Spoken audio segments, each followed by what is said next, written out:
श्रीमत्सद्गुणशालिनं चिदचिदे व्याप्तं च दिव्याकृतिं जीवेशाक्षरमुक्तकोटिसुखदं नैकावताराधिपम्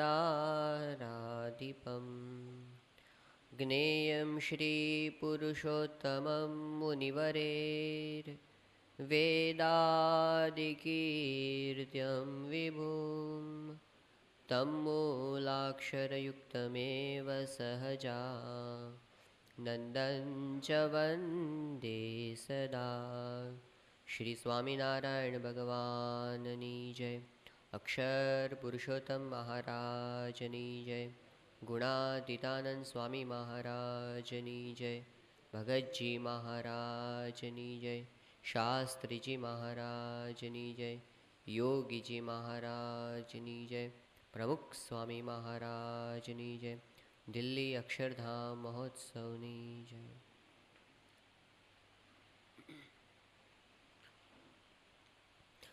ब्रह्म स्वरूप योगीजी महाराजની પ્રાર્થનાના શબ્દો, એ બધા શબ્દો આપણને પળે પળે પ્રેરણા તો આપે છે, સાથે સાથે એક પ્રકારનું બળ પણ આપે છે. યોગીજી મહારાજ પોતે તો અનાદિ સિદ્ધ પુરુષ છે. એમને કંઈ આવી રીતે પ્રાર્થના કરી અને મોટા પુરુષ પાસેથી કંઈ એવી રીતે એમને ગુણો પ્રાપ્ત કરવા એવું કંઈ બાકી નથી એમને. છતાં પણ એક સાધકની રીતે વર્તીને આપણને એમને શીખવાડ્યું છે કે આવી રીતે પ્રાર્થના કરવી. જેમ શાસ્ત્રીજી મહારાજના જીવન ચરિત્રમાં એવો પ્રસંગ આવે છે કે જ્યારે પોતે વિજ્ઞાનાનંદ સ્વામીના વખતની અંદર બધે મંદિરોના દર્શન કરવા માટે નીકળ્યા હતા અને એમાં ધોલેરા પધાર્યા હતા. ધોલેરામાં નિષ્કુળાનંદ સ્વામીનું સ્થાન કહેવાય ત્યાં, કારણ કે વર્ષો સુધી નિષ્કુળાનંદ સ્વામી ધોલેરાની અંદર રહ્યા હતા. તો ત્યાં એમણે એ સ્થાનમાં પ્રાર્થના એવી કરી કે આપ તો વૈરાગ્ય મૂર્તિ છો, તો આપને પ્રાર્થના કરું છું કે મારો વૈરાગ્ય પાર પડે. શાસ્ત્રીજી મહારાજને કંઈ વૈરાગ્ય પાર પાડવા માટે કંઈ સાધન બાકી હતા એવું તો હતું જ નહીં, પણ એ પણ એમને શીખવાડ્યું કે આપણે હંમેશા આવી પ્રાર્થના કરતા રહેવું અને આપણે આગળ જે મોટા પુરુષો થયા છે એમની પાસેથી આપણે બળ પ્રાપ્ત કરતા રહેવું. શાસ્ત્રીજી મહારાજ એમની પાસે યોગી બાપા પોતે જે વાત કરે છે, રાત દી તમારી પ્રાર્થના કરીએ, તમને સંભાળીએ પણ તમને ન ભૂલીએ, તમારી વિશે જે ભાવના છે તેવી તમારા ભક્તમાં પણ રહે, મનુષ્ય ભાવ ન આવે. તમે સાક્ષાત કૈવલ્ય મૂર્તિ છો, પણ તમારા ભક્તો પણ સાક્ષાત કૈવલ્ય મૂર્તિ મનાય તેવા આશીર્વાદ આપજો. આપના ભક્તોમાં દિવ્ય ભાવ રખાવજો. આ દેહમાં આસક્તિ ન રહે, તમારા સ્વરૂપમાં જોડાઈ જઈએ તેવી પ્રાર્થના. રૂડા ગુણ આવે તે પ્રાર્થના. આપ છોડો તેવા નથી. અમે વળગ્યા રહીએ તો આપ વળગ્યા રહો, પણ જો ભક્તોનો અવગુણ લઈએ તો શિષ્ય હોઈએ તો પણ છોડી દો. ધર્મ, નિયમ, આજ્ઞા, ઉપાસના, સદભાવ અને પક્ષ એ કાયમ રહે ને દ્રઢ પળાય તે રાત દી પ્રાર્થના છે. આજે શુભ દિવસ બારસ પર્વણી છે. 5:30 વાગે સવારના પ્રાર્થના કરી છે, તો બુદ્ધિ, શક્તિ, તેજ, પ્રકાશ કાયમ રહે. સત્સંગમાં કાયમ ટકી રહેવાય તેવા આશીર્વાદ આપજો. સુરદભાવ ભગવાનના ભક્તોમાં રહે તેવા ગુણ આપજો. તમારામાં અનંત મહોદધિ ગુણ હતા, જે વર્ણવી ન શકાય તેવા ગુણ તમારામાં હતા, તેવા ગુણ અમારામાં આવે તેવા આશીર્વાદ આપજો. નિર્દોષ બુદ્ધિ, સુરદભાવ અને ઉપાસના દ્રઢ પળાય તે રાતદી પ્રાર્થના. અહીં જે ગુણ માગ્યા તે આપજો. યોગી બાપાએ કીધું કે આમ તો તમે અમને ક્યારેય છોડો તેવા નથી, કારણ કે ભક્ત વત્સલ છો. છતાં પણ એક બાબત યોગી બાપાએ એવી બતાવી કે ભક્તોનો અવગુણ લઈએ, શિષ્ય હો તો પણ તમે છોડી દો. જેમ એવું કહેવાય છે કે ઘોડો છે એ એકવાર જો કોકનો હાથ મોઢામાં પકડી લે તો પછી કોઈ રીતે છોડે નહીં. પછી શું ઉપાય કે એની આંખમાં કોઈ આંગળી મારે તો પછી એનું મોઢું ખોલી નાખે, એ સિવાય બીજો કોઈ ઉપાય નથી. એવી રીતે જો આપણે ભગવાનને છોડવા હોય તો એના માટેનો સહેલામાં સહેલો ઉપાય શું છે? ભક્તોનો અવગુણ લેવા માંડવાનો. જો આપણે ભક્તોનો અવગુણ લેવા માંડીએ તો કોઈ રીતે છોડેવા નથી ભગવાન, પણ આપણને છોડી દે. એટલા માટે યોગી બાપા કે એમાં અમે પડીએ નહીં. સામાન્ય રીતે આપણે જોઈએ છીએ કે અવગુણ લેવાની અંદર સૌથી વધારે આપણને શું નડે છે? તો લોયાનું 16મું વચનામૃત. શ્રીજી મહારાજ કહે કે અવગુણ લેવામાં મુખ્ય કારણ માન છે. જે માની હોય એને જો કોઈ માણસ માન ન આપે, અપમાન તો કર્યું જ નથી, શું કર્યું છે? માન નથી આપ્યું. માની પુરુષ હોય એને જો કોઈ માન ન આપે તો એના 100 ગુણને પડતા મૂકીને એક જેવો તેવો અવગુણ હોય એને પોતે જોયા કરે. અને જો કોઈ પોતાને માન આપે તો એના 100 અવગુણ હોય એ પણ પોતાને દેખાય નહીં, અને એક ગુણ હોય એ દેખાય. જેમ કર્ણ હતો, દુર્યોધનના બધા અવગુણ જાણતો હતો, પણ દુર્યોધન પોતાને સન્માન આપે એટલા માટે દુર્યોધન એના માટે સારો, આટલું જ હતું. તો અવગુણ લેવામાં મુખ્ય કારણ છે માન, અને એમાં એ કારણે છે કે આપણે પોતાને કેન્દ્રમાં રાખીએ છીએ. હું ભાવ. ગ્રીક પુરાણ કથાની અંદર એક કથા આવે છે કે એકવાર એક વન દેવતાનો પુત્ર હતો, એનું નામ હતું નાર્સિસસ. નાર્સિસસ બહુ જ સુંદર હતો, એટલો બધો સ્વરૂપાન હતો કે આખા વનની બધી વનદેવીઓ એની પાછળ પાગલ હતી. પણ આ નાર્સિસસ એ એટલો બધો સ્વકેન્દ્રીય હતો કે એ બીજા કોઈની સામું ન જોવે. એ પોતાના ને પોતાના રૂપની અંદર મોહમાં પડેલો કે હું કેવો રૂપાળો, હું કેવો છું. તો શું કરે? આખો દિવસ પેલું સરોવર હોય વનની અંદર, એમાં પોતાનું મોઢું જોયા કરે અને પોતે રાજી થયા કરે. નવરો પડે એટલે સરોવરની બાજુમાં જ પોતાનો દિવસ વિતાવે. હવે એકવાર અચાનક એવું બન્યું કે પેલો નાર્સિસસ મરી ગયો. એટલે બધી વનદેવીઓ બધી બહુ દુઃખી થઈ ગઈ અને સરોવરને કિનારે આવીને બધી પોતે વિલાપ કરવા માંડી. એ વખતે સરોવરને પણ એટલું બધું દુઃખ થયું કે સરોવરનું જળ ખારું થઈ ગયું. ત્યારે પછી વનદેવીએ સરોવરને વાત કરી કે તને દુઃખ થાય છે એ ખરેખર વાજબી છે, કારણ કે નાર્સિસસ કેટલો બધો સ્વરૂપવાન હતો. એટલે પેલું સરોવર પૂછે છે કે શું નાર્સિસસ ખરેખર સ્વરૂપવાન હતો? મને તો એની ખબર જ નથી. વનદેવીઓને આશ્ચર્ય થયું, કેમ તને જ એની ખબર હોવી જોઈએ ને, કારણ કે એટલે તો તું અત્યારે રડે છે. એમનો વિયોગ થયો ને તું રડે છે અત્યારે, એ જ બતાવે છે કે તું એના સ્વરૂપની અંદર તને પણ હેત હતું. અને એ તો આખો દિવસ અહીં તારી પાસે જ બેસી રહેતો હતો અને તારા પાણીમાં પોતાનું મોઢું છે એ જોયા કરતો હતો. ત્યારે સરોવરે શું કીધું કે મને તો એની કંઈ ખબર જ નથી કે નાર્સિસસ કેવો છે. મને તો એટલા માટે દુઃખ થાય છે કે નાર્સિસસની આંખોમાં મને મારું પ્રતિબિંબ વધારે સારું લાગતું હતું. આને અહંભાવ કહેવામાં આવે છે, અથવા નાર્સિઝમ કહેવામાં આવે છે, કે દરેક વ્યક્તિ પોતે હું કેવો લાગુ છું એ વિચારવાની અંદર વધારે પડેલો હોય છે. જેમ અમેરિકાની અંદર પેલી કંપનીએ એક જગ્યાએ એવું થયું કે મલ્ટી સ્ટોરી બિલ્ડિંગ હતું એક, અને એમાં ઘણી બધી ઓફિસીસ હતી. તો લિફ્ટ 3-4 લિફ્ટ હતી, પણ જ્યારે કામના કલાક હોય એની અંદર એટલી બધી ગીર્દી થાય કે ઘણો બધો સમય વેઇટ કરવું પડે લિફ્ટ માટે. તો બધા એમ્પ્લોઈઝ હતા, એ લોકોએ બહુ ફરિયાદો કરી મેનેજમેન્ટ ઉપર કે લિફ્ટ ઓછી પડે છે, વધારે નાખો. ફરિયાદો બહુ વધી ગઈ, એટલે મેનેજમેન્ટવાળાએ વિચાર કરવાનો કંઈક કરવું પડશે આપણે. પછી કન્સલ્ટન્ટ કંપનીને મળ્યા અને પૂછ્યું કે આમાં આપણે નવી લિફ્ટ નાખીએ તો કેટલો ખર્ચો થાય.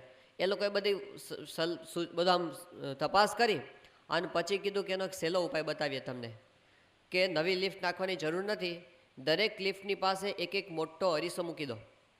અને મૂકી દીધો દરેક જગ્યાએ, અને બધી ફરિયાદો બંધ થઈ ગઈ. કારણ કે લોકો પોતે આવે આમ લિફ્ટ પાસે, શું કરે, આમ અરીસો જોવે એટલે આમ વાળ સરખા કરે, ચશ્મા સરખા કરે, કોલર સરખા કરે, ટાઈ બરાબર કરે. હવે આમાં તો 10 મિનિટ ક્યાં જતી રહી ખબર પડે નહીં, પણ ત્યાં આગળ પેલી લિફ્ટ તો આવી ગઈ હોય એટલે કોઈને ફરિયાદ કરવા જેવું કંઈ રહ્યું નહીં. તો અરીસો એક એવી વસ્તુ છે, ગુણાતીતાન સ્વામી કે 6 જગ્યાએ માણસ પાગલ થાય છે, એમાં એક આ છે અરીસો. ખબર ના રહે, કેટલો સમય જતો રહે ઘણાને ખબર ના પડે. તો એ શું છે? આપણો અહંભાવ. એટલે આપણે સ્વકેન્દ્રી બન્યા છીએ ને, આપણે સ્વકેન્દ્રી બન્યા છે એટલે શું થાય છે કે આપણે એમ વિચારીએ છીએ કે મને કોણ માને છે, મને કોણ પૂજે છે, મારો કોણ મહિમા સમજે છે, એ બધા સારા, બાકી બધા ખરાબ. આપણા માટે જે સારું બોલે એ સારા, અને આપણું એકવાર જો કોઈ અપમાન કરે એટલે એના બધા ગુણ ઉપર આપણે ચોકડી મારી દેવાના કે આની અંદર કાંઈ દમ નથી. દાખલા તરીકે આપણે બાપા અહીં પધાર્યા હોય અને આપણે સ્વામીના ઉતારમ દર્શન કરવા માટે જતા હોઈએ અને કોઈ આપણો હાથ પકડીને આમ ખેંચીને બહાર કાઢે આમ એકવાર, પછી એ માણસે ગમે તેટલી સંસ્થા માટે સેવા કરી હોય, એ માણસની અંદર ગમે એટલા બીજા સદગુણો હોય, એકેય આપણને દેખાય નહીં ચોકડી. અને કોક જો આપણને હાથ પકડીને અંદર લઈ જાય, ચાલો ચાલો તમે અહીંયા બહાર ઊભા છો, તમને તો અંદર લઈ જવાના હતા, એમ કરીને જો આપણને લઈ, એ માણસ ગમે એવો ખરાબ હોય તો આપણા માટે આ ભાઈ બહુ સારા, કારણ કે આપણને સન્માન આપે છે એટલા માટે. સત્પુરુષ માટે કેટલા ઘસાય છે આપણે જોતા નથી, આપણા માટે કેટલા ઘસાય છે એ આપણે જોઈએ છે, કારણ કે આપણે પોતાને હુંને કેન્દ્રમાં રાખ્યું છે. ત્યારે મોટા પુરુષમાં દેખાય છે. પ્રમુખ સાંઈ મહારાજ એમનો પ્રસંગ છે કે શાસ્ત્રીજી મહારાજના વખતની અંદર જ્યારે શાસ્ત્રીમાની સુવર્ણ તુલાનો હરિભક્તોએ સંકલ્પ કર્યો ત્યારે બધા હરિભક્તોને બહુ ઉમંગ હતો, મણિભાઈ સલાડવાન બધાને, અને ગામડે ફરી ફરીને એ લોકોએ બહુ સેવા એકઠી કરેલી. શાસ્ત્રીમાની સુવર્ણ તુલાનો વખત નજીક આવ્યો અને અટલાદરાની અંદર બધી તૈયારીઓ ધમધોકાર ચાલતી હતી. પ્રમુખ સાંઈ મહારાજ એ વખતે ત્યાં આગળ પોતે વિચરણ કરીને ત્યાં પધાર્યા. સ્વામીની ઉંમર એ વખતે નાની, 28-29 વર્ષની ઉંમર, અને બાપા ત્યાં પ્રમુખ સાંઈ મહારાજ ત્યાં પધાર્યા અને બધા હરિભક્તો અને સ્વામી પોતે મળ્યા શાસ્ત્રીજી મહારાજને. અને જેમ આપણે કેમ વિચરણ કરતાં કરતાં આવીએ ને સ્વામી પાસે આવે તો સ્વામીને આપણે રિપોર્ટિંગ આપીએ ને કે આવું આવું થાય છે, બહાર આવી વાતો થાય છે, તો સહેજે સ્વામીએ શાસ્ત્રીજી મહારાજ પાસે વાત કરી કે બહાર એવી વાતો અમુક લોકો કરે છે, અમુક લોકો એટલે જૂના સંપ્રદાયવાળા એવી વાતો કરે છે કે આ તો સાધુની સુવર્ણ તુલા થાય છે અને સ્ત્રી ધનના ત્યાગી કહેવાય, સાધુની કે સુવર્ણ તુલા હોતી હશે, આવી વાતો બાર લોકો, આવી મેં વાત સાંભળી એક બે જગ્યાએથી. સ્વામી પાસે સહેજે રિપોર્ટિંગ કર્યું હતું, એમનો કંઈ બીજો આશય નહોતો, પણ આ વાત સાંભળીને શાસ્ત્રીજીમાં નિર્ણય લીધો કે મારે સુવર્ણ તુલા કરવી જ નથી. આ બાજુ હરિભક્તોએ જાણ્યું કે શાસ્ત્રીજી મહારાજે ના પાડી છે, કે કેમ ના પાડી શાસ્ત્રી મહારાજ, કે નારણદાએ કંઈક કીધું ને એટલે ના પાડી છે, એટલે આવી બધી વાત પ્રમુખ સ્વામી ઉપર. અને પછી તો બધાએ એકલા બેઠા અને એમને જે ખખડાવે એ વખતના બધા હરિભક્તો આમ સંસ્થા માટે માથું મૂકેલું, એટલે બધા શૂરવીર, એટલે બધા છગન કાકા ને મગન કાકા ને મથુર કાકા ને હીરા કાકા ને એ બધા એવા બળિયા હતા કે ધ્રુજાવે ભલ ભલાને. અને સ્વામી તો નાના એટલે એ લોકોએ એટલા બધા ખખડાવ્યા, સ્વામીને રડી પડ્યા. સ્વામીનો કંઈ વાંક નહોતો છતાં પણ પછી તો આ બધું શાસ્ત્રીજી મહારાજને ખબર પડી કે આ લોકો નારાયણદાને ખખડાવે છે, એટલે પછી શાસ્ત્રીજી મહારાજે પોતે નિર્ણય ફેરવ્યો. એમણે કીધું કે સારું, હું સુવર્ણ તુલામાં બેસીશ પણ સામે સાકર રાખવી, સોનું રાખવું નહીં, એમ કરીને પછી વચ્ચેનો નિર્ણય છે એ લેવામાં આવ્યો. હવે આ વાતને ઘણા બધા વર્ષો વીતી ગયા. પછી સ્વામીને એકવાર સંતોએ પૂછ્યું કે સ્વામી, તમારો કંઈ વાંક નહોતો અને છતાં હરિભક્તોએ વગર વાંકે તમે આટલા બધા ખખડાવ્યા, તો તમે કંઈ સામો જવાબ પણ ના આપ્યો અને તમને એમ ના લાગ્યું કે આવું કેમ બોલી જાય છે બધા? ત્યારે સ્વામી શું બોલ્યા? સ્વામી કે એ બધા હરિભક્તોને અધિકાર હતો મને ખખડાવવાનો, કારણ કે એ બધા શાસ્ત્રીજી મહારાજ માટે આખું જીવન ઘસાયા હતા, એવા બધા પુરુષો હતા, એટલા માટે મને ખખડાવે, મને ઠપકો આપે એ વાજબી હતું. તો આપણે આવું સમજીએ ખરા કે કોક સંસ્થા માટે અથવા સ્વામી બાપા માટે ખૂબ ઘસાયા હોય, પછી આપણને કંઈક બોલી જાય તો આપણે એમ સમજી શકીએ ખરા કે મારા ગુરુ માટે ઘસાયા છે, માટે મને ખખડાવવાનો એમને અધિકાર છે, એવું માની શકીએ તો આપણે સત્પુરુષને પ્રધાન માને કહેવાય. નહીં તો હું ભાવમાં જ છીએ. નંદાજી હતા એ શાસ્ત્રીજી મહારાજના અનન્ય શિષ્ય અને એમણે ખૂબ શાસ્ત્રીજી મહારાજની સેવા અને ભક્તિ કરેલી. પણ પછી યોગીજી મહારાજના વખતની અંદર એવું બન્યું કે જ્યારે આ પેલું દાદુભાઈનો બધો પ્રકરણ થયું અને એમાં એ લોકોએ નંદાજીને ઇલેક્શનની અંદર અમુક પ્રકારની મદદ કરેલી, તો નંદાજી હતા એ એમના ઉપકાર હેઠળ દબાઈ ગયા હતા, થોડા એમનો ગુણ એને આવી ગયો હતો. પછી જ્યારે એમને વિમુખ કરવાનો સમય આવ્યો ત્યારે નંદાજીને પોતાને ગમ્યું નહોતું અને એ નિર્ણય આવ્યા પછી એકવાર નંદાજીએ પ્રમુખ સ્વામી મહારાજને ખૂબ ઠપકો આપેલો, એટલો બધો ઠપકો કે હદ પાર, સ્વામીને એકલા બેસાડીને. અને પછી તો આપણે ખબર છે કે નંદાજી પોતે પ્રમુખ સ્વામી મહારાજના વખતની અંદર સત્સંગમાં બહુ આવ્યા નથી. સ્વામી પોતે સામેથી 3-4 વખત એમને મળવા માટે, એમને આશીર્વાદ આપવા માટે, એ છેલ્લી બીમારીમાં હતા, ભાનમાં નહોતા, છતાં પણ આશીર્વાદ આપવા માટે સ્વામી ગયા હતા. કયા સંબંધથી? શાસ્ત્રીજી મહારાજને એમણે સેવા કરી હતી એટલા માટે. ભલે મારા પ્રત્યેને ભાવ નથી અત્યારે, મારા ગુરુની સેવા એમણે કરેલી છે, આ એમણે જોયું. અને ક્યાં સુધી આપણે બધાએ જો સ્વામીની કથા વાર્તા સાંભળી હોય ઓછામાં ઓછું 5-5, 7-7 વખત તો આપણે બધાએ પ્રમુખ સ્વામી મહારાજના મુખે નંદાજીના વખાણ સાંભળ્યા છે કે નંદાજી હતા એ વડાપ્રધાન થયા તો પણ પોતે શિક્ષાપત્રી વાંચવાનો નિયમ અને એમનો ચેષ્ટા બોલવાનો નિયમ એ એમણે ક્યારેય છોડ્યો નથી. એ સ્વામી હજી સુધી વખાણ કરે છે એમના. તો એવું નથી વિચારતા કે આમને કેમ મારા પ્રત્યે અવગુણ છે ને, કંઈ નહીં, મારા પ્રત્યે ન હોય તો કંઈ નહીં. મારા ગુરુ છે એને માને છે ને, આપણું સાચું સ્વરૂપ છે એ સત્પુરુષ છે અને એટલા માટે સત્પુરુષને જે પ્રધાન માને છે ને એના માટે ઘસાય છે મારા માથાના મુગટ છે. જો આવું આપણે માની લઈએ તો કોઈનો અવગુણ આવવાનો પ્રશ્ન રહેતો નથી, કારણ કે સ્વામી પ્રત્યે તો બધાને સારો ભાવ છે જ. એના માટે તો હરિભક્તો તન મન ધન કુરબાન કરી દે છે, પછી આપણે આપણું જોવાનું હોય નહીં. તો યોગી બાપાએ આપણને શીખવાડ્યું કે ગુરુ પ્રત્યે આવો ભાવ હોય તો પછી આપણને ગુરુના સંબંધવાળાનો પણ કોઈ દિવસ અવગુણ લેવાનું મન થાય નહીં. પછી કહે છે યોગી બાપા, ધર્મ, નિયમ, આજ્ઞા, ઉપાસના, સદભાવ અને પક્ષ આ કાયમ રહે અને દ્રઢ પડાય એ રાત દિવસ પ્રાર્થના. ધર્મ નિયમની વાત આપણે ત્યાં જેટલી થાય છે એટલી બહાર બહુ થતી નથી, કારણ કે શ્રીજી મહારાજે ઉજળો સંપ્રદાય આ ખોલ્યો છે.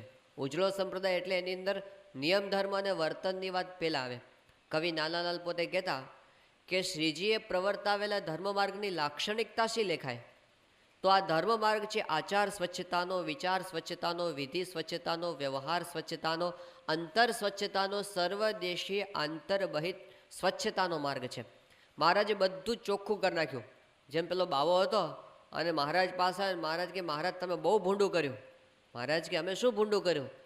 તો બાવો કે બાઈભાઈની સભા કોઈએ નોખી નથી કરી, તે તમે કર્યું એ તો બહુ ભૂંડું કર્યું.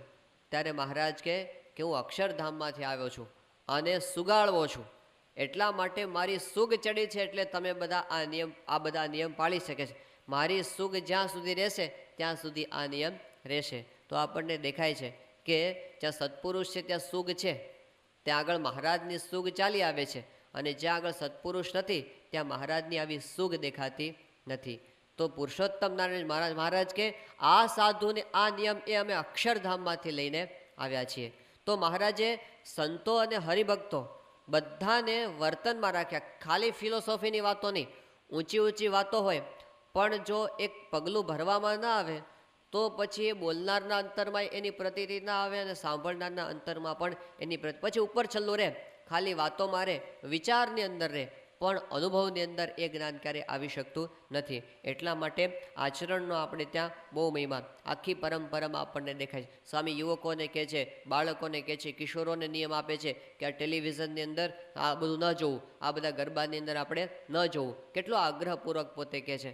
તો એ સમજાવે છે આપણને કે એમને કેટલો સ્પષ્ટ દ્રષ્ટિકોણ છે. બાકી ઘણા બધા મહાત્માઓ આ જગતની અંદર છે, પણ સ્વામી જેટલો સ્પષ્ટપણે ગરબાનો વગેરે નિષેધ કરે નથી કરી શકતા, બીજા નથી કરી શકતા. ઘણા ઉદ્ઘાટન કરવાઈ જાય છે અને એકાદ બે આંટાઈ મારી લે પોતે કે આપણે થોડો લાભ લઈ લઈએ, પણ સ્વામીશ્રી પોતે કેટલા કિશોરો, બાળકો, યુવકો માટે પોતે આગ્રહ રાખે છે.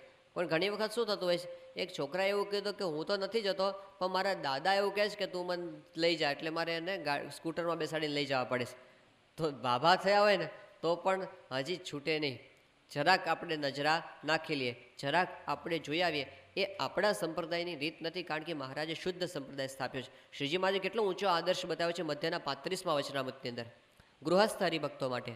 મહારાજ કહે છે કે જે ગૃહસ્થ હરિભક્તો હોય એને પણ યુવા અવસ્થાએ યુક્ત એવી પોતાની માતા હોય, બેન હોય અને દીકરી હોય એમની સામે પણ દ્રષ્ટિ માંડીને ક્યારેય જોવું નહીં અને એમની સાથે એકાંતમાં ક્યારેય બેસવું નહીં. કેટલો ઉચ્ચ કક્ષાનો આદર્શ છે. તો પછી ટીવી જોવાની તો વાત જ ક્યાંથી આવે? જો પોતાના સગા આવા સંબંધી સાથે પણ આવો વ્યવહાર મહારાજે સૂચવો હોય, જેમ ઉપલેટાના લાલાભાઈ હતા, ગુણાતીતાનંદ સ્વામી સાથે આ બાજુ આવેલા ગુજરાતની અંદર, તો લાલાભાઈ તો ગામડાના માણસ અને ખેતી કરે, એટલે એના કપડાં બધા કેવા આમ પીળા થઈ ગયેલા હોય, ડાઘા પડી ગયા એવા બધા, અને આ બાજુ ચરોતરની અંદર તો બધા આમ ધોળા બગલા જેવા કપડાં પહેરીને બધા બેઠા હોય, બધા પાટીદાર ભક્તો. એટલે એ તો લાલાભાઈની મશ્કરી કરે આમ કે આ કેવો માણસ છે, આવ કંઈ ખબર નથી પડતી, અને આવી રીતે આ સંતો સાથે ફરે છે પણ કાંઈ એને શુદ્ધિનું તો ભાન લાગતું નથી. આવું કંઈક બોલતા હશે.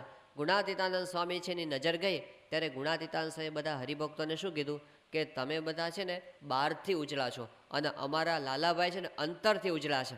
કારણ કે પોતાની 15 વર્ષની દીકરી થઈ છે, હજી સુધી એની નાકની દાંડી સામે લાલાભાઈએ જોયું નથી. તો આ એમની સ્થિતિ. શિવલાલ શેઠની વાતો આપણે ઘણી બધી સાંભળી કે એમની સાળી એમને ત્યાં આટલો સમય આવી હતી, છતાં પણ પોતે 6 મહિના સુધી એમને ખબર જ નહીં, એટલો બધો એનો સંયમ. તો આ સ્વામિનારાયણ સંપ્રદાયની આદર્શ રીત છે કે એની અંદર ધર્મ નિયમ આપણે ત્યાં પહેલાં આવશે. એવા હરિભક્તો, એવા કિશોરો બાળકો આપણને બધે દેખાય છે. એ મોટા પુરુષનો પ્રતાપ છે. તો મહારાજે આપણને એ વાત બતાવી. 1970ની સાલમાં યોગીજી મહારાજ જ્યારે ત્યાં લંડન ગયા હતા, અને ત્યાં લંડનની અંદર યોગી બાપા પોતે આમ તો બીમાર, બહુ એક છેલ્લી અવસ્થા યુવાનની, અને તબિયત એટલી ખરાબ હતી કે પહેલેથી નિર્ણય રાખેલો કે યોગીજી મહારાજને લંડનની અંદર કંઈ પધરામણીઓ તો લઈ જ ન જવા, કારણ કે માંડ માંડ લંડનનો કાર્યક્રમ ગોઠવાયો હતો. તો આ શરત સાથે જ હરિભક્તો સાથે વાત કરી હતી કે તમારે ત્યાં કંઈક કોઈ પધરામણી ન ગોઠવી. એટલે યોગીજી મહારાજનો આ કાર્યક્રમ નક્કી હતો. એ દરમિયાન યોગીજી મહારાજે એક દિવસ નવીનભાઈ સ્વામિનારાયણને કીધું કે ગુરુ, તમારે ત્યાં પધરામણી આવવું છે.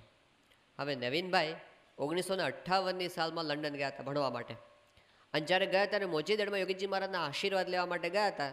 અને યોગીજી મહારાજે એ વખતે એમને કીધું હતું કે પરદેશ જાઓ છો તો આપણા ધર્મ નિયમ સાચવજો, ખાવા પીવાનું ધ્યાન રાખજો, અને પૂજા પાઠ કરજો નિયમિત રીતે, અને વચનામૃત વગેરે વાંચજો. આટલો યોગીજી મહારાજે ઉપદેશ આપ્યો હતો એમને. તો એ પોતે ત્યાં ગયા પછી સારધાર બધા નિયમો એમણે બધા પાળ્યા હતા. યોગીજી મહારાજે નવીનભાઈને કીધું કે મારે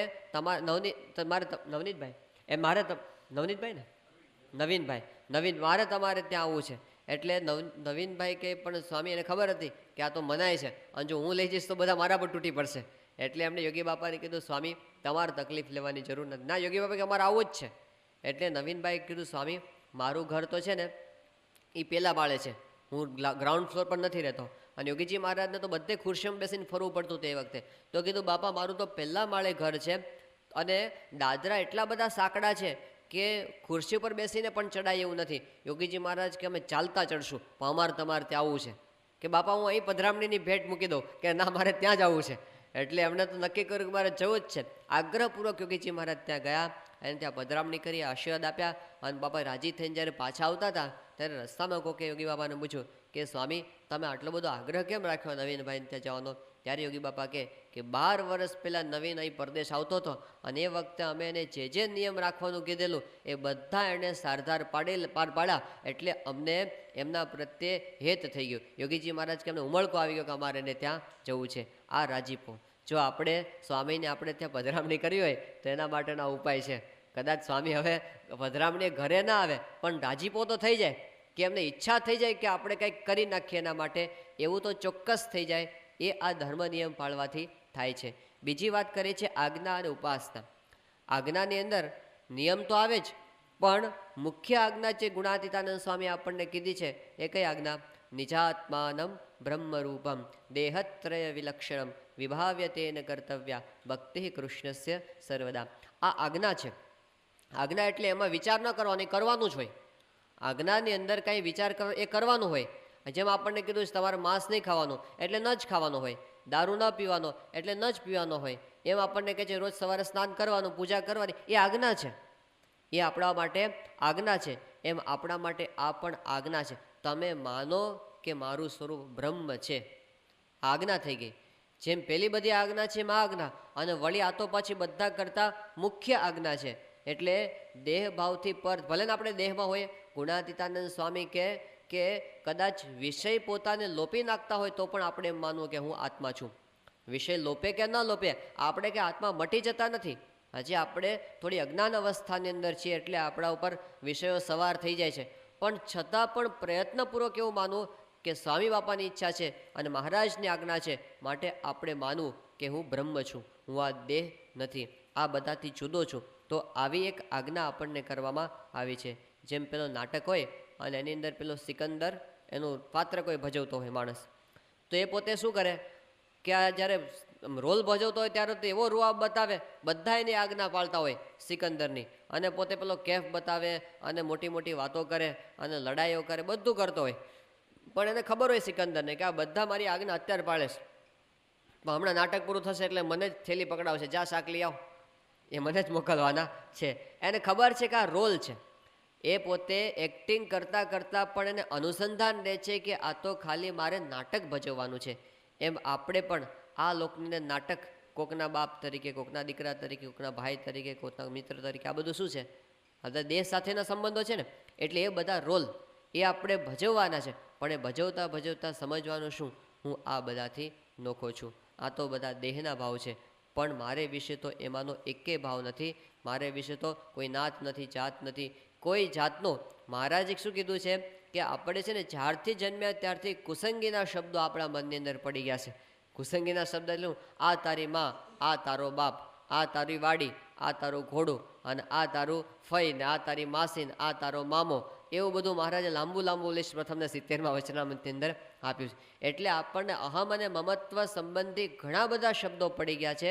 પછી મહારાજ કહેવાય સંતના શબ્દ શું પડે આપણને કે આ દેહ તારો નથી, આ સગા સંબંધી છે એ તારા નથી, અને તું તો એ બધાથી નોખો આત્મા છો. એ બધું આપણે માનવાનું. ગુણાતીતાનંદ સ્વામી કહે કે આપણને પ્રશ્ન ક્યાં થાય છે, જેમ ઘણા બધા લોકો હોય એ પોતે વટલી જાય અને એક જ માણસ નાત મારે તો પેલા બધા ઘણા બધા વટલા હોય ને આને એકને વટલેલો ઠેરવે કે આ વટલાઈ ગયો છે. એમ મોટા ભાગે 99.999% બધા શેમાં વર્તે છે? દેહભાવની અંદર. એટલે એ આપણે એ બધાની સાથે સાથે તણાય છે. મોટો સમુદાય દેહભાવયુક્ત વર્તે છે ને, એટલે પછી આપણે પણ એ પ્રમાણે વર્તવાની કોશિશ કરીએ છીએ. અને માને કે હું આત્મા માનું તો એ ક્યાં મને માને છે? એવો પ્રશ્ન. અમેરિકાની અંદર એક છોકરો હેનરી, તે એને એવું મનાય કે હું ઘઉંનો દાણો છું. એને એવી ભ્રાંતિ પડી ગઈ કે હું ઘઉંનો દાણો છું. તો રસ્તા ઉપરથી કે કુકડો દેખીને ભાગે કે મને હમણાં ખાઈ જશે, કે કુકડો ઘઉંનો દાણો ખાઈ જાય ને કે હમણાં મને ખાઈ જશે, ભાગે. કાયમ માટે આવું થાય. એટલે પહેલાંની ઘણી બધી ટ્રીટમેન્ટ કરાવી, પણ પહેલાંનો કોઈ સુધારો થાય નહીં. છેલ્લે એક હોશિયાર પેલો માનસશાસ્ત્રી હશે કોઈ ડૉક્ટર, એની પાસે લઈ ગયા અને એ સાયકાઇટ્રિસ્ટે એની બધી ટ્રીટમેન્ટ કરી અને એને અઠવાડિયા સુધી બરાબર ઘૂંટાવ્યું કે હું હેનરી છું, હું ઘઉંનો દાણો નથી, હું હેનરી છું, ઘઉંનો દાણો નથી. આમ બરાબર એને ફિટ કર્યો. પહેલાં માની ગયો કે હા હું ઘઉંનો દાણો નથી, હું તો હેનરી જ છું, એવું એને પાક્કો થઈ ગયો. પછી રસ્તા પરથી નીકળો અને જ્યાં કુકડો દેખાડો પાછો ભાગ્યો કે હવે શું કામ ભાગે છે, તું તો હેનરી છે. કે હા મને ખબર છે કે હું ઘઉંનો દાણો નથી, પણ કુકડાને ક્યાં ખબર છે? એ તો મને ખાઈ જ જાય ને. તો હજી છે ને એને કોક શું માને છે એ બધા આપણને બીજા દેહ રૂપે માને છે. એટલે પછી આપણે શરીરની ટાપટીપ કરીએ. શું કામ? કે લોકોને ક્યાં ખબર છે હું આત્મા છું, એટલે મારે આવા કપડાં પહેરવા છે, આવી હેરસ્ટાઈલ રાખવી છે, આવું આમ રાખવું છે, આવું પરફ્યુમ છાંટવું છે. આપણે હજી લોકોના અભિપ્રાયને છોડી શકતા નથી. એ બધા હેનરી જેવા આપણે છીએ. ઘઉંનો દાણો આપણે પોતાને માને. પણ ખુમારી, જે ખુમારી એની અંદર શું આવે? હું દેહ નથી. એ ખુમારી સાથે આપણે બધાએ વર્તું. હરિજનના છોકરા પાસેથી જો ભગવાનની અપેક્ષા હોય, હરિજનના છોકરા પાસેથી કે આ પોતે એમ માને હું આત્મા છું, તો આપણી પાસેથી અપેક્ષા હોય કે ના હોય? મહારાજની અપેક્ષા આપણી પાસેથી હોય જ કે આપણે પણ એવી રીતે માનીએ કે આ શરીર છે એ મારું સ્વરૂપ નથી અને હું તો આત્મા છું. તો આ સામાન્ય આત્મનિષ્ઠા. અને વિશેષ આત્મનિષ્ઠા શું? મહારાજે એમ કીધું સત્પુરુષ આપણું સ્વરૂપ છે એમ આપણે માનવું. તત્ત્વમ અસી, તત્ત્વમ અસી, જે ઉપનિષદની અંદર વાત કરવામાં આવી છે કે તે તું છે. અને તે એટલે શું? તો જે ગુણાતીતાનંદ સ્વામી છે, જે ભગતજી મહારાજ છે, જે શાસ્ત્રીજી મહારાજ છે, જે યોગી બાપા છે, પ્રમુખ સાહેબ, આપણું સાચું સ્વરૂપ એ છે. એને આપણા સત્સંગની અંદર આત્મબુદ્ધિ અથવા આપોપું કહેવામાં આવે છે. એટલે એની અંદર સ્વામી આપણને સમજાવે છે કે આપણે પોતાના શરીરને ભૂલી જવાનું અને એમ માનવાનું કે સ્વામી જ બધી ક્રિયા કરે છે. આપણે સ્નાન કરતા હોય તેમ સમજવાનું સ્વામી સ્નાન કરે છે. આપણે ચાલતા હોય તેમ એ ચાલે છે. આપણે ખાતા હોય તો સ્વામી ખાય છે. એવું આપણે દરેક ક્રિયાને સમજવાનું, પોતાના ભાવને ભૂલી જવાનો. શાસ્ત્રીજી મહારાજના વખતનો પ્રસંગ છે કે સનાતન સ્વામી એમને શાસ્ત્રીજી મહારાજને પૂછ્યું કે સ્વામી આપોપું એટલે શું? હવે આટલો પ્રશ્ન પૂછ્યો, શાસ્ત્રી મહારાજ એકદમ ઊભા થઈને એના ખોળામાં બેસી ગયા. સનાતન એ તો જે નાના સંત હતા, શાસ્ત્રી મહારાજ કરતા તો બહુ ઉંમરમાં, તો એમને ખોળામાં બેસી ગયા. ભાઈ શાસ્ત્રીજી મહારાજ કે એના શરીરને બતાવીને કે આ શરીરને ભૂલી જવાનું અને આને પોતાનું સ્વરૂપ માનવાનું. એ શાસ્ત્રીજી મહારાજે પોતે કીધું હતું. એટલે આપણે આ દેહને ભૂલવાનો અને એમ માનવાનું કે સ્વામી જ બધી ક્રિયા કરે છે. તો એ આત્મબુદ્ધિની અતિ ઉચ્ચ દશા. ગુણાતીતાનંદ સ્વામી કીધું કે પ્રાગજી ભગતને બોલાવો અત્યારે, તો બાલમુકુંદ સ્વામી બોલાવા ગયા કે સ્વામી એ તો સૂતા છે. સ્વામી કે જગાડો એમને. જઈને જગાડ્યા કે પ્રાગજી ભગત ઉઠો, સ્વામી બોલાવે છે. 2-3 વખત હલાવ્યા તોય ઉઠ્યા નહીં. સ્વામી પાસે આવ્યા કે સ્વામી એ તો ઉઠતા નથી. સ્વામી કે શું કીધું તમે? કે કે મેં એવું કીધું પ્રાગજી ભગત ઉઠો, સ્વામી કે પ્રાગજી ભગત તો હવે રહ્યા નથી. એમ કહો ગુણાતીત ઉઠો તો એ ઉઠશે. અને જૈન કીધું ગુણાતીત ઉઠો, તરત ઊભા થઈ ગયા. તો ભગતજી મહારાજ ગુણાતીત રૂપ થઈ ગયા હતા. હું છું જ નહીં, ગુણાતીત જ મારો આત્મા છે, એ જ સર્વસ્વ છે. તો આપણા ભાવને ભૂલી અને સત્પુરુષનો ભાવ દ્રઢ કરવો. હવે આ કેવી રીતે થાય? શ્રીજી મહારાજે અંત્યના 27મા વચનામૃતની અંદર વાત કરીશ કે આપણે આત્માની વાતો તો કરીએ છીએ અને પરમાત્માની વાતો તો કરીએ છીએ, પણ વાતે કરીને કાંઈ એનું યથાર્થ સુખ આવતું નથી. મહારાજ કહે છે કે જેવી રીતે તમે બહુ સારો કોઈ પદાર્થ એ ખાધો હોય, પછી એનું વર્ણન કરો કે આ બહુ સારો હતો, તો વર્ણન તો કરો, પણ જેવું સુખ એ આવી રીતે ખાતી વખતે આવે એવું કંઈ બોલવામાં કંઈ આવતું નથી. જેમ કોઈ સારામાં સારી વસ્તુ જોઈ રૂપ દીઠું, તો રૂપ દેખવાનું તમે વર્ણન કરો, આંખને જેવું સુખ આવ્યું એવું કંઈ બોલવામાં જીભને સુખ આવતું નથી. કોઈ સ્પર્શ સારો કર્યો, એ સ્પર્શનું ત્વચાને જેવું સુખ આવ્યું એવું કંઈ બોલવામાં સુખ આવતું નથી. એવી રીતે આત્માને પરમાત્માની વાતો કરવામાં એનું કાંઈ બહુ સુખ આવતું નથી. તો મહારાજ કે કેવી રીતે સુખ આવે? શ્રીજી મહારાજે ઉપાય બતાવ્યો કે કાં તો જો આપણને સમાધિ થાય, સમાધિ થાય તો એનું સુખ આવે. અને બીજું શું કીધું કે દેહ મૂકીને ભગવાનના ધામમાં જાય ત્યારે એ સુખની અનુભૂતિ થાય. પછી મહારાજે કીધું આ સિવાય ત્રીજો કોઈ ઉપાય છે ખરો? ધામમાં આપણે તો હમણાં જવાનું નથી, હમણાં આપણે અહીંયા છીએ અને હમણાં કાંઈ આપણે સમાધિ થવાનું નથી. તો શાસ્ત્રીજી મહારાજના વખતમાં સમાધિ થઈ, યોગી બાપા કે શાસ્ત્રીમાં તાળું મારીને ચાવી અક્ષરધામમાં લઈ ગયા છે, એટલે હવે સમાધિ પ્રકરણ તો ફરી વાર કંઈ ચાલુ કરે એવી કોઈ શક્યતા નથી. તો સમાધિ કાંઈ આપણને કંઈ, કારણ કે અષ્ટાંગ યોગ તો આપણે સિદ્ધ કરવાનું નથી, કૃપા સમાધિ આપણે બંધ કરી દીધી. તો હવે ત્રીજો કોઈ ઉપાય છે ખરો? મહારાજ કે છે. કયો? શ્રીજી મહારાજ કે જો શ્રવણ પછી મનન અને નિધિધ્યાસ એ જો નિરંતર કર્યા કરે તો એનો સાક્ષાત્કાર થાય. અને સાક્ષાત્કાર થાય ત્યારે સમાધિમાં જેવા સુખની અનુભૂતિ થાય છે તેવી સમાધિ વિના પણ થાય. તો આપણા માટે શું ઉપાય છે? શ્રવણ પછી મનન અને નિધિધ્યાસ. આત્મા અને પરમાત્માના સુખની વાત સાંભળી, હવે હું આત્મા છું ને મારા આત્મામાં પરમાત્મા પુરુષોત્તમ નારાયણ અખંડ બિરાજમાન છે, એનું જેટલું વધારે મનન નિધિધ્યાસ છે. મહારાજે તો કેવી વાત કરી અંત્યના 39મા વચનાર્થમાં, જેમ કોઈ શૂરવીર અને આકરો માણસ હોય, શૂરવીર અને આકરો માણસ, અને એ માણસનું કોઈ અપમાન કરે તો કેટલો બધો આમ ગુસ્સે થઈ જાય, પણ એવો માણસ હોય એના બાપને કોક મારી નાખે, એના ભાઈને કોક મારી નાખે, એની માને કોક લઈને મુસલમાનને આપી દે, એની બૈરીને લઈ જાય, એનો ગામ ગરાસ લૂંટી લે, આવી રીતે એનો અતિશય પરાભવ કરે, ત્યારે પછી પેલા માણસે શું થાય? એને એટલી બધી દાજ ચડે, મહારાજ કે દિવસ અને રાત એને એ શત્રુ જ સાંભળ્યા કરે કે હમણાં એનું વેરવાળું, હમણાં રાત દિવસ એનો આલોચ રહ્યા કરે. આવો આલોચ, આવો વેગ જો આત્મા અને પરમાત્માનો લાગે તો એ જ્ઞાન સિદ્ધ થાય એવું છે. એનો વેગ લગાડવાની વાત મહારાજે ત્યાં આગળ કરી. તો આ આપણા માટે આદર્શ છેલ્લો સત્સંગ આ છે કે દેહભાવ ટાળી અને બ્રહ્મરૂપ થઈ અને પરબ્રહ્મની ભક્તિ કરવાનું આપણે અનુસંધાન રાખવાનો પ્રયત્ન કરો. આ આજ્ઞાની અંદર આવે છે. અને પછી ઉપાસનાની વાત, એ તો બહુ જ મહત્વની વાત છે. યોગીજી મહારાજે જે વાત કરી કે ઉપાસનાની અંદર મહારાજ સર્વોપરી ગુણાતીતાનંદ સ્વામી સાક્ષાત અક્ષરધામ પ્રગટ સત્પુરુષ છે, મોક્ષનું દ્વાર. આ ઉપાસનાનો એકડો છે, એમાં બધી વાત આવી જશે. તો મહારાજનું સ્વરૂપ જેમ છે એમ સમજવું. કારણ કે મહારાજે શું કીધું કે આ મંદિર બધા સોનાના થાય તો પણ હું રાજી થતો નથી, પણ મને જેમ છે એમ સમજો ત્યારે હું રાજી થાઉં છું. મહારાજના સ્વરૂપને જેમ છે એમ સમજવું. ઘણા બધા પરમહંસો મહારાજના વખતની અંદર પોતે ઈશ્વર જેવા હતા, જેની અંદર બહુ સામર્થ્ય હતું, પરંતુ આ એક વાત એવી હતી જેની અંદર અઘરું પડતું. ગુણાતીતાનંદ સ્વામી કે એકથી તે લાખ બકરા બોલે તો પણ કોઈને કાંઈ થડકો થાય નહીં, કારણ કે બકરા બોલે છે. પણ જો એક સિંહ ગર્જના કરે તો કેસરી સિંહના ગંડસ્થળ ફાટી જાય એવું કઠણ પડે, એવું સ્વામીએ કીધું.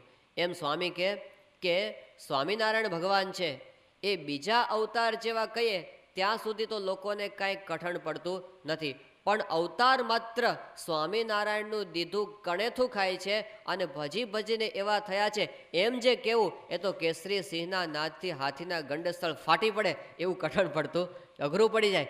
બહુ કહી દીધું. ગોપાળાનંદ સ્વામીને મહારાજે સપનામાં દર્શન આપીને કીધું કે જો મારા સર્વોપરીપણાની વાત હવે તમે નહીં પ્રવર્તાવો 1000 વર્ષ સુધી આ દેહની અંદર રાખીશ, એવું કહી દીધું. તો ગોપાળાનંદ સ્વામી કે આ લોકમાં કંઈ બહુ જાજુ રહેવામાં માલ નથી, એટલે એમણે કીધું આપણે કરવા દો. એમ ન કર્યો તો હજી હોત, ગોપાળાનંદ સ્વામી આપણી વચ્ચે હજી હોત, પણ એમણે સંકલ્પ કર્યો કે આપણે મહારાજની ઈચ્છા છે તો વાત કરવી, અને એમણે વડોદરાની અંદર ભર સભાની અંદર વાત કરી. આમ કથા કરતા એટલા આમ કેફમાં આવી ગયા. ગોપાલ સ્વામી કે ઊભા થઈ ગયા, અને પછી કે અવતાર માત્ર એક પગે ઊભા રહીને સ્વામિનારાયણનું ભજન કરે છે. અને જ્યાં આમ કીધું ત્યાં તો અખંડાનંદ સ્વામી બ્રહ્મચારીને ઝાડા થઈ ગયા, એને પોતાને ડાયરિયા થઈ ગયો, ડિહાઇડ્રેશન થઈ ગયું, એટલે બિચારા મરણતોલ સ્થિતિની અંદર આવી ગયા. બહુ મહિમા કહી દીધો, બહુ મહિમા કીધો, આવું જ ક્યાં હોતું હશે એવું એમને થઈ ગયું. રઘુવીરજી મહારાજને ખબર પડી કે આ સાધુ બિચારા ઉપડી જશે, એટલે પોતે ત્યાં આવ્યા અને પછી એમણે જરા ધીરજ આપી અને કીધું કે સ્વામી તમે છે ને બહુ મૂંઝાશો નહીં, કારણ કે ગોપાળાનંદ સ્વામી યોગી કહેવાય, અને યોગી તો કઈ યોગ કળામાં ખેલતા હોય એ આપણને કંઈ ખબર પડે નહીં, માટે તમે જેમ સમજો છો ને એમ જ અમે સમજીએ છીએ, મૂંઝાવાની કાંઈ જરૂર નથી. એટલે અખંડાનંદ બ્રહ્મચારીને પછી સુવાણ થઈ. પણ આ પ્રસંગથી ગોપાળાનંદ સ્વામી ઉદાસ થઈ ગયા કે કોઈ પાત્ર નથી આ વાત સમજવાને, અને પોતે પછી દેહ મૂકીને ધામની અંદર જતા રહ્યા. પણ એક ગુણાતીત એવા હતા જેને કોઈ અટકાવી શક્યા નહીં. ગુણાતીત તો ભર સભામાં, આચાર્ય બે બેઠા હોય તો એ શું છે, એ ભર સભામાં પોતે સર્વોપરીપણાની વાત જે જવા દે ત્યારે પેલા ભોળાનાથ શાસ્ત્રીએ કીધું કે સ્વામી જરા પાત્ર જોઈને વાત કરો, કે આમાં કેટલાક પાત્ર હોય, કેટલાક કુપાત્ર હોય. ગુણાતીતાનંદ સ્વામી કે વરસાદ વરસે ત્યારે કંઈ જોવા જતો નથી કે આ પાત્ર છે, બધે વરસે છે, એમ હું તો બધે વાત કરીશ, મારી વાત સાંભળે તે પાત્ર, ન સાંભળે તે કુપાત્ર. અમદાવાદમાં આચાર્ય મહારાજની હાજરીમાં ગુણાતીતાનંદ સ્વામી જે નિરૂપણ કર્યું પુરુષોત્તમપણાનું, તે અયોધ્યા પ્રસાદજી મહારાજ બોલી ગયા કે સ્વામી આવી વાત તમે ક્યાંથી લઈ આવ્યા, આ તો મેં કોઈ દાડો વાત સાંભળી નથી. ત્યારે ગુણાતીતાનંદ સ્વામી કે સ્વામિનારાયણે અમને કાનો કાન આ વાત કરેલી છે. અને પછી ગુણાતીતાનંદ સ્વામી કે તમારા બાપે અમને આ વાત કરી છે, સમજાવી છે કે અમે સર્વોપરી છીએ. પછી ગુણાતીતાનંદ સ્વામી કે આચાર્ય મહારાજ તમને અમારા પર કેવું હેત છે? એટલે અયોધ્યા પ્રસાદજી કે સ્વામી તમારા ઉપર તો મને ખરેખર હેત છે. સ્વામી કે મારા પ્રત્યે હેત ખરું, પણ ખજાનાની કૂચી છે એ મને આપો કે કેશવ પ્રસાદને આપો? કેશવ પ્રસાદ એનો દીકરો, એટલે મને આપો કે એ તો કેશવ પ્રસાદને જ અપાય. સ્વામી કે બસ એવી રીતે જેમ તમે ખજાનાની કૂચી કેશવ પ્રસાદને આપો, એમ સ્વામિનારાયણ ભગવાને અમને અક્ષરધામની કૂચી, પુરુષોત્તમપણાની કૂચી તો અમને આપી છે, તમને તો મનાવા પૂજાવાની કૂચી આપીશ, એટલે મનાયા પૂજા કરો, બાકી એમાં કાંઈ વળે નહીં. સ્વામી સાચા હતા એટલે પોતે મોઢે કહી શકતા હતા, એમને કોની બી તો કહી, પોતે સાક્ષાત અક્ષર બ્રહ્મ હતા, જેમ છે એમ એમણે કહી દીધું. અને એટલે મોટા સંતો વાત કરે છે કે આ તો ગુણાતીતાનંદ સ્વામી આપણને સ્વરૂપ સમજાવ્યું અને આ ઉપાસનાની વાત સમજાવી. નહીંતર તો બધી જેમ કાઠિયાવાડમાં બાપુની જગ્યા હોય છે એવી એક બાપુની જગ્યા, સ્વામિનારાયણ બાપુની જગ્યા થઈ જાય ગરડાને, લોકો નાળિયેર વધારીને સહજાનંદ બાપુની જય એમ કરીને ઘર ભેગા થાય, આનાથી વધારે કંઈ થાત નહીં. પણ આપણને સ્વરૂપ સમજાવ્યું. એ ગુણાતીતાનંદ સ્વામીનો આપણા પર બહુ મોટો ઉપકાર. તો મહારાજને આપણે આવી રીતે જેમ સદગુરુ પરમહંસો હતા એમાં જેને આવો નિશ્ચય થયો એ આવી રીતે બોલી ગયા. જેમ નિત્યાનંદ સ્વામી કીધું કે પણ જ્યાં લગી પ્રાણ રહેશે જીભા સ્વામી નારાયણ કહેશે, એહ વિના કહે બીજું કેમ પડ્યાટી અંતરમાં એમ, કાન નહીં સુણે બીજો ઉચ્ચાર, નેત્ર નહીં જુએ બીજો આકાર, ત્વચા નહીં કરે ભેટ બીજાની, નાસા નહીં લીએ સુગંધી નાની, મન નહીં કરે મનન અન્ય, બુદ્ધિ નહીં કરે નિશ્ચય હરિવિન, ચિત્ત ન ચિંતવે બીજી વાત, અહંકાર હું હરિનો સાક્ષાત, શીશ નહીં નમે અન્યને પાય, હૃદય બીજું ધ્યાન નહીં ધરાય, કર નહીં જૂતે અન્યને આગે, બીજે પંથે ન ચલાય પાગે, માટે જ્યાં લગી રહે તન શ્વાસ, તજુ નહીં ત્યાં લગી એ અધ્યાસ, હરિગુણ ગાતા છોટે તન, તેમાં મગન છે મારું મન. નિષ્કાળ સ્વામી મોટી ઉંમરે ભક્ત ચિંતામણી ગ્રંથ લખતા લખતા એમની જ્યારે અવસ્થા થઈ અને હાથમાંથી પેન પડી જવા માંડી, ત્યારે નિષ્કાળ સ્વામી કે હવે તો મારા ક્ષીણ થયા છે નૈણ પ્રકાશ, હવે તો મારા આંખના પ્રકાશ, પણ આવી આંટી મેં પાડીશ. કઈ આંટી? કે જ્યાં લગી પ્રાણ રહેશે જીભા સ્વામિનારાયણ કહેશે, તે વિના કહે બીજું કેમ પડી આંટી અંતરમાં એમ. આવી આંટી એમણે પાડી હતી. જે મુક્તાનંદ સ્વામી પોતે કીધું કે છાંડી કેશરી ઘનશ્યામ ઓર કો જો જપો નામ, કરલે કટારી મેરી જીવા કાટી ડાર્યો. જો મારા ઘનશ્યામ સિવાય પુરુષોત્તમ નારાયણ સ્વામિનારાયણ ભગવાન સિવાય કોઈનું ભજન થાય જીભે કરીને મારી જીભ કાપી નાખજો. આવો પરમહંસોનો પોતાનો કેફ કોણ મળ્યા? હમ તો એક સહજાનંદ સહજાનંદ ગાવે, હમારે મન સ્વામિનારાયણ દૂસરો ન ભાવે. બસ એ જ રૂપ, એ જ પુરુષ, એ પુરુષોત્તમ નારાયણ આપણને પ્રાપ્ત થયા. આપણે બધું કરીને આવ્યા છે, દેવતા માત્રની ઉપાસના આપણે કરીએ છીએ, ત્યારે આપણને આ પ્રાપ્તિ થઈ છે. જેમ અગ્નિરામ બધે દેવીની ઉપાસના કરીને પછી એના ફળ રૂપે સ્વામિનારાયણ ભગવાનને પોતે પ્રાપ્ત કરી શક્યો, એવી રીતે બધેથી આપણે ફરીને આપણે આવ્યા હશું. અને ત્યારે આપણને આ પ્રગટ સત્પુરુષ, જેની અંદર સ્વામિનારાયણ ભગવાન પોતે બિરાજમાન છે સાક્ષાત, એમનો આપણને યોગ થયો છે. તો હવે પતિવ્રતાની આવી અનન્ય ટેક, મહારાજ કે પોતાની આબરૂ જાય એવી વ્યભિચારીને જેવી ભક્તિ કરવી નહીં. અંત્યનું 16મું વચનામૃત કે પોતે જેમ સ્ત્રી હોય અને બધા પુરુષ સાથે તાળીઓ લેતી ફરે તો કાંઈ એના પતિ છે રાજી થાય નહીં. એમ આપણે પણ આવી અનન્ય પતિવ્રતાની ટેક એ આપણે ઈષ્ટદેવ પ્રત્યે થાય, કારણ કે એ સર્વોપરી પુરુષોત્તમ નારાયણ આપણને પ્રાપ્ત થયા છે. એટલે એ ઉપાસનાની દ્રઢતાથી કહેવાય. યોગી બાપાએ માગે છે કે આવી ઉપાસના એ આપની કૃપાથી થાય એવી છે. ભગવાનની કૃપા થાય તો એ સ્વરૂપ સમજાય, નહીંતર ગમે તેટલા બુદ્ધિશાળી હોય એ સ્વરૂપ સમજી શકાતું નથી. તો એવી આપણા પર એક કૃપા કરે એવી એમના ચરણોમાં પ્રાર્થના.